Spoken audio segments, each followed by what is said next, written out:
All in Sports Network. We love sports.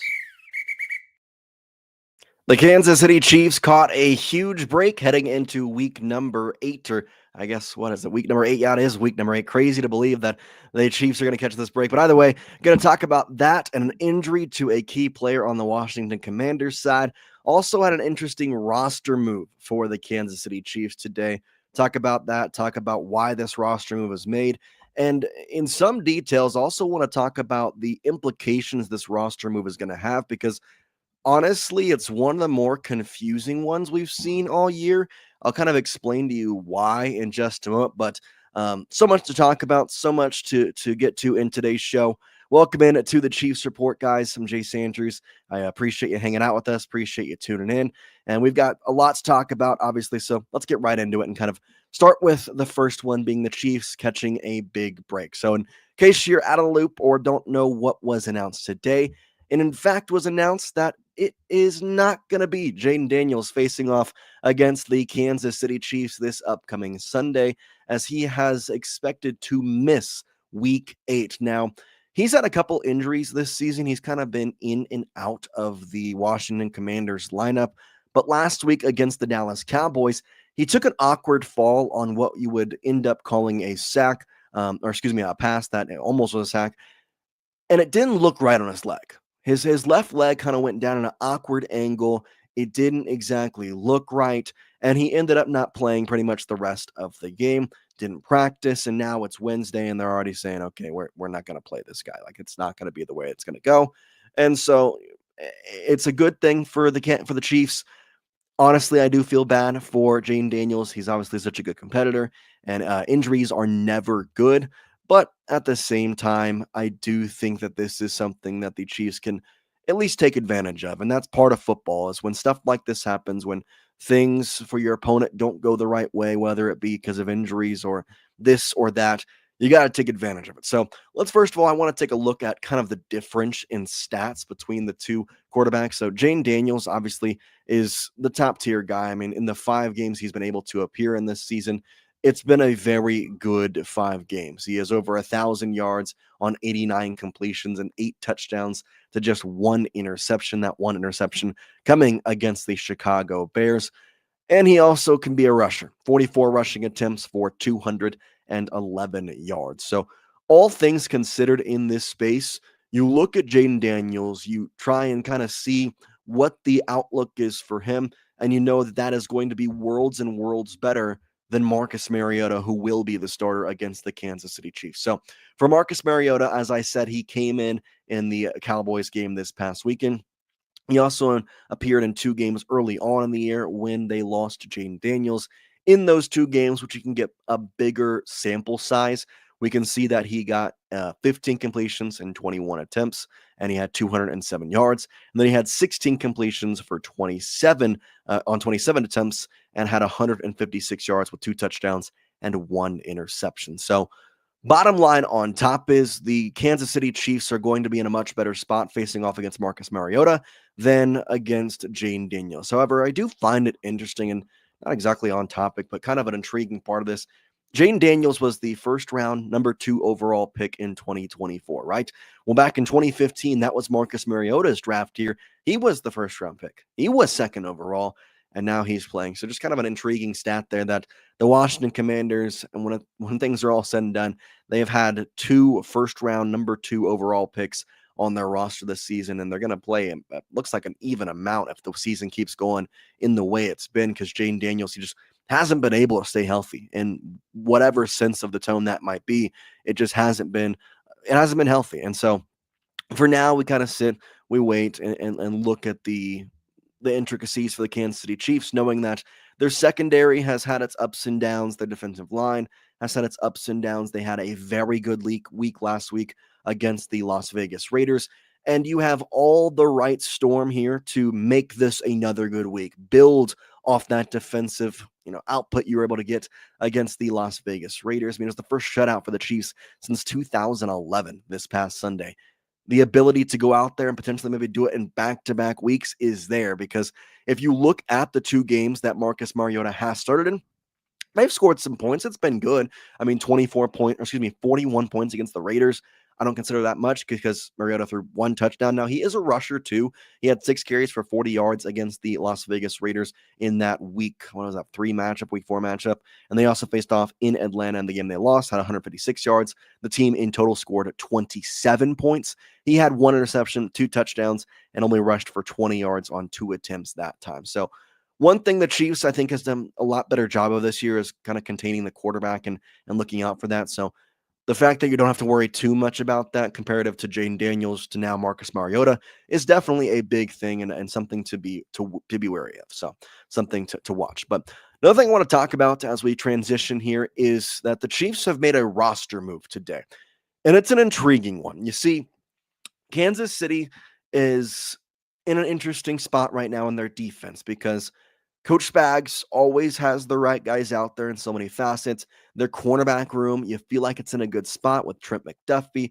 I mean, I know he's a defensive back, but you could potentially use Shamari Connor at a cornerback level. Right now, you play him in that safety slot. You also have the ability for adding a couple other guys in there.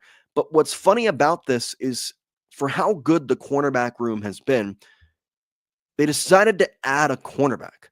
Now, what do I mean by that? Well, let's go to the Kansas City Chiefs Twitter and kind of look at this. There's a roster update in which they say here, we have signed practice squad player cornerback Kevin Knowles to the active roster to replace that defensive tackle Omar Norman Lott in that defensive tackle position. Obviously, we know that he tore his ACL. He will be out for the year. And so with that to be said, you can kind of look at this from one of 2 ways. The first way I look at it is this, is okay, they replaced a defensive player with a defensive player. Simple as that. They lost a defensive tackle. They feel confident in their defensive tackles, or they're going to go make a trade, and they're going to be okay with getting a cornerback. The second and probably more in-depth way to look at this is the fact that why in the world are they adding a cornerback to this roster? I mean, they already have a plethora of cornerbacks. I mean, you go to their roster and you kind of look at this depth chart and you like a lot of their cornerbacks. You like having, Jalen Watson and Josh Williams. You like Trent McDuffie. Noel Williams has been absolutely fantastic. And we'll talk about Christian Fulton. We'll talk about that. But you also have Shamari Connor, Chris Roland Wallace. I mean, your cornerback room, I think, for really the longest time has been your best piece of the defense. I know George Karlaftis and Chris Jones have been here together for a bit now, but having Trent McDuffie, L'Jarius Sneed back a couple years ago in the season he had, and just going through a lot of these guys, I've always looked at this cornerback room and felt confident, right? You felt confident. But now, why are we bringing another cornerback into the station? Well, I don't want to get too much ahead of myself, and I want to give Kevin Knowles a chance. Maybe there's something we didn't see. So this is a UDFA out of Florida State. He has appeared in 3 games this season. If you look at his game log, he appeared in the Philadelphia Eagles game, the New York Giants game on Sunday Night Football, and against Baltimore he appeared, although it was just in a special teams role. Now, if we look to his best game, that was the game against the New York Giants, pulled up off the practice squad, 3 total tackles, 2 solo, 1 assist. And I'm not going to be one to sit here and say that the people at training camp, the people at preseason, the people now here looking at the practice squad haven't mentioned Kevin Knowles a majority of the time. I mean, he's been somebody who has been mentioned far and wide in the Chiefs organization as being a guy who could come in and play some positive impact minutes for the Kansas City Chiefs. However, the point still stands for me as you don't need another cornerback. And it's not the fact that Kevin Knowles is not good enough for a 53-man roster spot. I think largely you look at it the other way, that we have too many good cornerbacks, and that in a lot of rosters, Kevin Knowles as a UDFA probably makes the team. But he doesn't with the Chiefs until now. And so that got me thinking, and that kind of made me look more in depth here at the Kansas City Chiefs and their cornerback room. And so I wanted to go look in depth at all their stats and kind of really dive into what is this cornerback room? How good do we actually feel about it? Because at times it looks fantastic. At times Trent McDuffie is great and looks like one of the better cornerbacks out there. Then there's times where you have these cornerbacks that, it feels like they get beat more than often. And so I want to take a look at just kind of the overall theme of all these guys. So first of all, Trent McDuffie, he's going to be your best guy. Him and Jalen Watson are going to be 1-2 combo at your cornerback slot. You also have Shamari Connor at the nickel back, playing safety, playing cornerback, kind of a double entendre with him. He's one of your top tier guys. And Trent McDuffrey's got an interception, 2 yards on the interception. He's got 6 passes defended. So he's doing pretty solid. You don't really need to worry about him. There's 4 passes defended for Jalen Watson in this stat range. So you don't really need to worry about him. And then you continue on and look at the other cornerbacks. Christian Wallace, who has had a pick, returned it for 23 yards, has a pass defended. I mean, he has been really, really good in the times we've seen him. Same can be said for Noah Williams, and a lot of stuff has been said about him in practice. Really liking him, really liking the way he's been able to do the ball. But that's where my point comes to a head here. At the bottom of this chart, you look at all of the guys, all the cornerbacks that we see, and you see Christian Fulton. He's only appeared in 2 games. He's got legit 1 stat, basically, 1 tackle. So why is he not playing?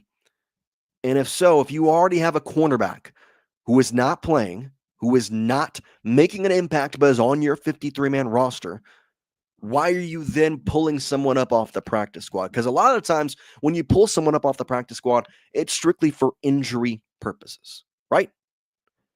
Well, if you already have a guy who is in that position, you already have a guy who is making the effort to be that kind of emergency cornerback situation, what does that say to you? Does that say that maybe they're not looking at Christian Fulton as a viable option whatsoever? Are they not looking at Christian Fulton as an option for a lot of different things? To me, it speaks to the fruition of this team and maybe the outstanding way that this team looks at Christian Fulton, because we know he came over in the luxurious Snead trade. He was at one point in time a highly touted prospect, and it was going to be the Chiefs, Brett Veach, who does so well at drafting cornerbacks, at making sure that when they get into this organization, that Coach Spags, like everybody in this organization, all the defensive coaches are able to improve their DBs, improve their cornerbacks, and make them top-tier talent. Because Trent McDuffrey was a fantastic cornerback at Washington. He was. But he's been an even more fantastic part of, well, the Chiefs. And so all things considered, why is Christian Fulton not being used? I have my own theory, and I'll put it out there. And this is not backed by anything. This is not put on them like any sort of backing behind it. But in my mind, the way the Chiefs are looking at Christian Fulton is, we don't need you anymore. And there's 2 things that can go about that. First of all, the Chiefs now have a complete and utter surplus of defensive backs. Secondly, they have a absolutely no use for Christian Fulton. So what does that mean given the NFL trade deadline is coming up here in a couple weeks? I think you can kind of see where I'm going. I think you can kind of understand that I'm looking at this from an outside perspective, and if we're pulling up a cornerback at a position that ESPN wrote an article about saying they have a plethora of those guys, they could trade one. Seems like there might be a move on the horizon that could involve Christian Fulton. And so that's what I want to talk about. That's what I want to get into. However, we're going to do that at the end of this break. So stay tuned. We'll have a break. We'll come back and see you in just a moment. Are you ready to take control of your health? At 4U Health, we believe wellness and lab testing should be accessible, inclusive, and yes, fun. With our tech-powered at-home lab test, you save time and money while feeling your best. Say goodbye to long waits and office visits. Check your health on your own terms with 4U Health. Visit 4uhealth.com today and free yourself from traditional medicine. That's the number 4uhealth.com. Get ready for epic savings at Best Buy. Right now, you can save up to $700 on select Alienware and Dell gaming products. Perfect for leveling up your gaming experience. Plus, grab the latest Android Google Pixel at an unbeatable price. Don't miss these incredible deals. Shop now at bestbuy.com and upgrade your tech today. At Fullwell, we bring together the expertise of registered dietitians, MDs, and OBGYNs to give you the best fertility support. Our research-backed bioavailable formulas are crafted with your health in mind, ensuring the highest quality and safety. From preconception to pregnancy and beyond, we exceed industry standards with independent testing for harmful contaminants. With our comprehensive practitioner directory, personalized care is always within reach. Fullwell, your trusted partner on your fertility journey. Visit us at fullwellfertility.com. Experience the perfect blend of exquisite craftsmanship and life-changing technology with Gevi. Every product is built with precision, featuring specialized parts that ensure durability, efficiency, and safety. We put every machine through 6,000 rigorous tests to guarantee long-lasting performance. With cutting-edge technology and a commitment to energy efficiency, Gevi makes your life easier, greener, and more convenient. Upgrade your everyday with Gevi. Visit us at gevi.com to discover more. That's gevi.com. Have you ever watched true crime television and wondered, how did they get that story? I can show you. I was a producer for 48 Hours on CBS News. In my exclusive tell-all book, I'll take you where no audience has ever gone before. Don't miss out. Secure your copy of Killer Story, The Truth Behind True Crime Television today. Available everywhere books are sold. With San, owning iconic furniture no longer requires paying a premium. We use the finest materials like Italian top-grain leather, known for its durability and luxurious feel, and apply meticulous attention to detail in every piece we create. Our replicas are crafted with the same care and precision as the originals, but a price that makes them accessible. With over 15,000 satisfied customers worldwide, we've proven that high-quality furniture doesn't have to come with a high price tag. Explore our collection today at san.com. At Covers & All, we've revolutionized protective solutions with cutting-edge, customizable covers, tarps, and curtains. Using advanced tech fabrics that are 100% waterproof, UV tear, and abrasion resistant, we ensure lasting durability with hand-sewn double-stitch seams. Our commitment to quality, precision engineering, and customizable options is unmatched. With vertically integrated operations and express shipping, we deliver premier protection at affordable prices. Visit coversandall.com today for the perfect fit, guaranteed to last. We haven't been looking for you. Wake up. Hellhound Country, available anywhere you get your podcasts. Protect your online privacy with NordVPN. Browse securely, access content from anywhere, and keep your data safe with military-grade encryption. Whether at home or on the go, NordVPN ensures your digital freedom. Stay secure. Download NordVPN today at nordvpn.com. That's NORDVPN.com.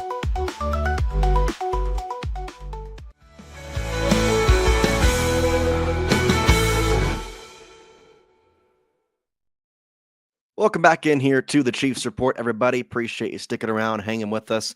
Okay, so we were talking about Christian Fulton. We were talking about the kind of oddity of the Chiefs' most recent roster move, in which when they placed defensive tackle Omar Norman-Lott on season-ending IR, they had an open roster spot on the 53-man and decided it was time that they would bring up the cornerback, Kevin Knowles, out of Florida State. He was a UDFA, and don't get me wrong, he's a pretty good cornerback, really good. But it was just an odd move given the plethora of cornerbacks and defensive backs the Chiefs already have, and why a defensive tackle got injured, and they decided the need was at cornerback. So that's not to say that, again, Kevin Knowles isn't the right choice or whatever, and he's not good, but it's just an interesting move. And so with all this kind of looking at it from an outside perspective, I really do think the Chiefs are going to make some trades, and I think it's going to involve a cornerback. Now, in my mind, that is Christian Fulton. In my mind, I see him getting moved.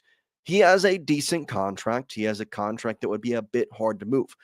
But I am not the only person who is thinking about this, because if you can look at the latest ESPN article, and I'm just going to get some quotes from A to Z Sports here, but you see what Jeremy Fowler wrote about the Kansas City Chiefs, in which he said, the Chiefs cornerback room is one to watch entering the deadline. Free agent Christian Fulton is healthy, but a scratch. He could find his way out of his 2-year, $20 million deal. Rookie Noah Williams is emerging and fourth-year player Joshua Williams could have trade value, end quote. So, Christian Fulton is an option, right, in that trade room. But I go to a little bit further on in the end part of that article and what Jeremy Fowler says. Jalen Williams could have trade value. Now, we've talked so much about the Kansas City Chiefs and the trade deadline, what their plan is, what they need. And in a lot of ways, it boils down to 2 points. And to me, it's getting out there and getting a defensive lineman, or if Brett Veach can make the call, go out and get a guy like Breece Hall. Obviously, we know one is a blockbuster trade, and we know that there are other running backs out there that he could go get. We talked about that in yesterday's video. So if you haven't gone and listened to that, checked it out, go check it out. But we can also know that if we take a step back and see that the running back room is in a better spot and know that the defensive line is in a necessity now because, well, you lost a guy to an ACL tear. Your defensive edge rushers are in a weird spot, given you have Karlaftis and then Mike Dinn. I think there would be a really big need adding in. I know you lost a defensive tackle, but getting an extra edge rusher could kind of do the same thing. So why not go out and look to, the Miami Dolphins and Jalen Phillips and say, hey, we got this young cornerback. We got Jalen Williams. You can get him to a good contract here. He's in his 4th year.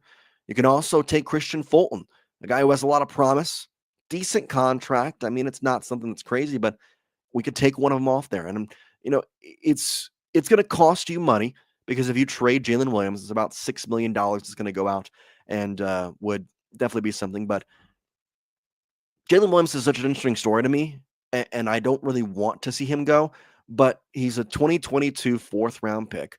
Now, he was out of Fayetteville State. Like, it wasn't a guy who was, top-tier guy, 6'3", 193, and he's done really well throughout his tenure with the Kansas City Chiefs. And I look back to him being the backup for L'Jarius Sneed and Trent McDuffie in that 2023 season, and I'm like, man, he looked really good that year. And then when L'Jarius left, he kind of jumped into a starting role and has looked fantastic. Shamari Connor has also looked good in that nickelback role. And do I want to give up him? No, not whatsoever. But can I understand that, well, he's got a good amount of trade value. And, well, the Kansas City Chiefs have needs in other places. Yeah, maybe it's the right move. And that's where the trade deadline will give and it will take.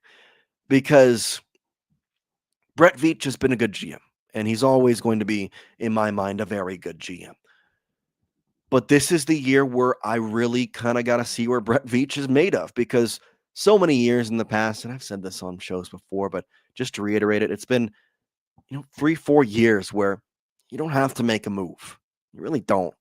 Like, this team was good enough. It was playing to a level that you expect, and everything seemed like, okay, we're going to make the playoffs. We're going to be fine. We're going to get a Super Bowl. It's all going to work out. It doesn't feel that way this year. And I don't know what it is with maybe just the early losses or the fact that they went 15-2 last year, looked fantastic throughout the playoffs until, of course, the Super Bowl, which we just don't need to talk about. And now you get to this year, and it's not been the most amazing ride. Now, they're still in a good position, and they still could easily win the AFC West, but there's some challengers. The Chargers look good. The Broncos look good. Going to have to play them a couple times. And those games are going to be very, very important. And in those games, the team you have right now might not be enough. But you know what might be? Is if you give up Jalen Watson or Christian Fulton, who you don't need at all, but Jalen Watson more is the one I'm talking to at this point. And yeah, you're losing a starter, but you're almost flopping a piece of depth in some aspects where you have that depth role in the cornerback room to then go and pick up somebody on the defensive line, to go and get somebody on that defensive, area that you can trust. And so what's a trade look like? How does a move get made? And what exactly is the plan? Well, I also want to talk about kind of what the Chiefs are looking at. And I mentioned defensive tackles, but that was also mentioned in the latest ESPN article by Chris Fowler. He said this, saying, but I do think the Chiefs could add a defensive lineman. They are depleted on the interior. Now, what's funny, though, is something that was also said was, Dan Grazzino, guy on ESPN as well. He said that they have added a defensive lineman in the past, somebody who'd be a prime example, Melvin Ingram, back in 2021. And Grazzino said that's the type of move he could see. And so what did that Melvin Ingram look like? Well, first of all, he was much more of a veteran at that point. And so, funny enough, the first guy that I immediately thought was, oh, okay, veteran, really good interior defensive lineman or defensive lineman, maybe an edge rusher. And I'm of the mindset that interior is great, but I just want a second defensive lineman. I would be fine if it's an edge rusher. And so the first guy I thought of was Jadeveon Clowney. And so if you don't know where he is, I looked him up. He's with the Dallas Cowboys, and he was a free agent early in the season, which kind of stinks because right now he had been a perfect pickup. But you could trade for him, I guess, with the Dallas Cowboys. Their defense has kind of been terrible, though, so I don't think they're going to give up a piece that would actually has been beneficial to them in the interior defensive line. So that's where you kind of have to go more in depth and say, okay, how much help do you actually need on the defensive line? Like, do you need to go out and get a Jalen Phillips to make this team competitive, or to make this team a Super Bowl contender? Or can you be content with a Melvin Ingram type back in 2021 where he wasn't going to light the world up? And yeah, for sure, he came in and played fantastic like that. I think he played way better than was expected. But the concept of what he was asked to do is still in my mindset and stuff. So I don't really know what happens though, because last year they tried to do this. They tried to go out. They tried to get some help in Josh Uche, and it didn't go well. It didn't go well. So I think that's why Grazzino is suggesting going after a veteran, going after somebody who has been in the league for a bit, going after somebody who you can kind of trust the value in so many aspects, and not a guy who's been a little younger. So the demand and the risk is kind of where you have to look at this like almost an economy. You have the demand of a defensive tackle, but you also have the risk of giving up Jalen Watson and your cornerbacks not actually being as good as they were. And even if you do trade for a defensive lineman, what's to say that guy is going to be the fix of your needs? The good news is the trade deadline is not tomorrow. It is soon, but it's not tomorrow. It's November 4th. So if we look at this from an outside perspective and see from a wide angle, you have one game coming up here against the Washington Commanders in which you can legitimately look at this team from a view of Brett Veach and say, what do you need to be a Super Bowl contender? In some ways, that's where not having Jayden Daniels against you is a good and a bad thing, because obviously makes it to where you have a better chance to win. Like, that's a great thing. But it also can kind of limit the ability to see on your defense what exactly are the holes. Because Marcus Mariota, he's not going to be a running quarterback. You're not going to see him run out of the pocket. I think in a lot of ways, it works out nicely. We're going to have this week to look. And you have the other game after that. There's one more you can look for. But I don't exactly want to wait that long for two reasons. Prices can either get higher or lower at the NFL trade deadline, and guys can be a little bit harder to get. So in some aspects, you could be looking at Jalen Phillips and wanting to get his price now, and it's lower. And then you get to the trade deadline, it's higher. And so then you have to go to your backup plan, which is, a lower style guy and not going to cost you as much. So there's ways to look at this from either perspective, but from Brett Veach's mindset, I really do want to figure out this sooner rather than later.